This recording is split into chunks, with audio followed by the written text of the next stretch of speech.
Bonjour et bienvenue à l'Académie de cuisine du groupe Cercle Vert. Nous sommes de retour aujourd'hui pour une nouvelle recette, toujours en compagnie du chef de l'Académie de cuisine, Emmanuel Diallo. Bonjour Emmanuel. Bonjour Sandrine. Qu'allons-nous préparer aujourd'hui Emmanuel? Aujourd'hui, nous allons préparer un boudin bol avec des petites pépites de chez Bonduelle. Nous sommes justement en compagnie de Léa Demitra. Bonjour Léa. Bonjour Sandrine. Vous êtes la chef de produit food service de chez Bonduelle. Parlez-nous un petit peu de ce nouveau produit. Alors, Les Pépites, c'est une association végétale 100% inédite. Ce ne sont ni des pâtes ni du riz, ce ne sont que des légumes et des légumes secs. Et au niveau de l'apport protéiné? Ce sont des produits riches en fibres et riches en protéines. Pour vous donner un équivalent, 100 g de pépites cuites égale 100 g de beefsteak. Et en fait, ce sont aussi des produits sans gluten, sans conservateurs et sans additifs. Et l'avantage de ce nouveau produit, c'est qu'on peut voir qu'il y a différents goûts. Oui, nous avons créé en fait une gamme de 3 produits différents. Des pépites de lentilles, corail et carottes, des pépites de pois cassés et courgettes et les pépites de pois chiches et de maïs. Eh bien, merci beaucoup Léa Demitra de nous avoir parlé de ce produit aujourd'hui. Merci à vous. Nous allons passer à la recette maintenant. On y va Emmanuel? On est parti. Juste avant de passer en cuisine, découvrons ensemble une astuce propreté. Vous savez que l'hygiène est un point clé de la sécurité alimentaire. Le chef a donc choisi de nettoyer sa surface de travail avec le spray Purell. Il est en plus 100% naturel et il peut être utilisé simultanément avec les lingettes Purell. Elles ont été spécialement conçues pour désinfecter les ustensiles de cuisine, les plans de travail ou les conserves. Elles sont utilisées sans rinçage et n'altèrent ni le goût ni l'odeur des aliments. Autre point important, l'hygiène des mains. Le chef a donc installé une station de désinfection Purell dans sa zone de travail. Cette station existe également en petit format. Elle est donc transportable partout et s'adapte à toutes les surfaces planes. Alors Emmanuel, quelle est la première étape de cette recette? Nous allons mettre à cuire les pépites. Combien de temps Emmanuel? 8 minutes dans l'eau bouillante, salée bien entendu. Alors il y a une petite astuce très importante, c'est qu'il faut les rincer abondamment à l'eau froide après cuisson. Alors effectivement Sandrine, il faut absolument les rincer à l'eau froide, à grande eau, de façon à ce que le produit ne se recolle pas et qu'on puisse l'utiliser après cuisson. Donc on les rince abondamment? Abondamment, exactement. Alors Emmanuel, qu'avons-nous dans cette recette? Alors, pour réaliser ce boudin bol, nous avons déjà les petites pépites de chez Bonduelle, donc les 3 qui ont toutes été cuites 8 minutes à l'eau et surtout bien refroidies. Et ensuite, tous les ingrédients qui vont entrer en composition. Alors, on a déjà de l'avocat, un petit peu de chou rouge, quelques petites feuilles d'épinards, un petit peu de mangue, des radis, des mini courgettes donc, qui ont été taillées et préparées, un petit peu de queue de cébette.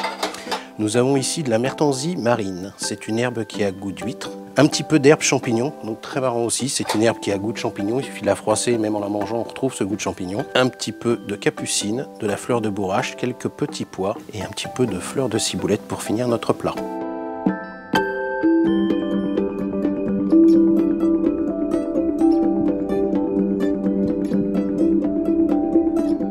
On va procéder au montage. Alors je vais commencer tout simplement par disposer mes petites feuilles d'épinards tout autour de l'assiette, en essayant de choisir des feuilles d'épinards qui soient de la même taille.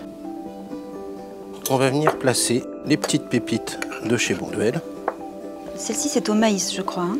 Oui, c'est ça. Ensuite celles qui sont à la carotte. Et on finit avec le pois chiche. Donc là on se retrouve avec nos 3 pépites en base. On va venir disposer tous les autres légumes sur le dessus. Alors je vais commencer par disposer un petit peu d'avocat. Je vais prendre mes petites courgettes crues du jardin. Donc là je vais juste les mettre dans un petit saladier. Un petit peu de fleur de thym. Un tout petit filet d'huile d'olive. Un tout petit peu de fleur de sel. On vient mélanger l'ensemble comme ça, tout doucement. Je viens disposer mes petits morceaux de courgettes. Une fois qu'on a disposé ça, eh ben on va venir mettre un petit peu de chou rouge parce que c'est jamais désagréable, ça va apporter encore un petit peu de croquant, de la couleur à notre plat bien évidemment. Ensuite, on va disposer la mangue. Un peu de sucré. Exactement. Je vais parsemer de quelques petits radis pour apporter un petit peu de couleur, faire quelque chose de joli. Quelques petits pois ici et là.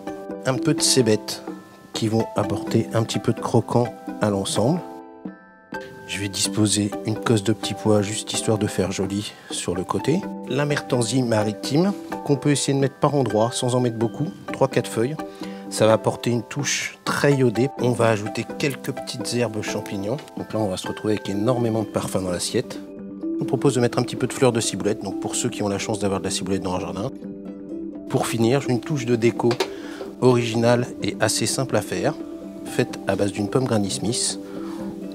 On coupe des tranches très fines de pommes Granny. Ensuite, on va prendre un cure-dent, piquer au travers de la pomme, tourner à chaque fois de façon à faire un joli petit éventail de pommes. Ça, c'est une jolie astuce, très simple en plus. Pour finir la recette, j'aurais dans l'idée de disposer quelques petites graines de courge qu'on a juste torréfiées au four à 120-130 degrés pendant quelques minutes. Ensuite, il suffit juste de la finir avec une petite vinaigrette à votre goût. Très bien.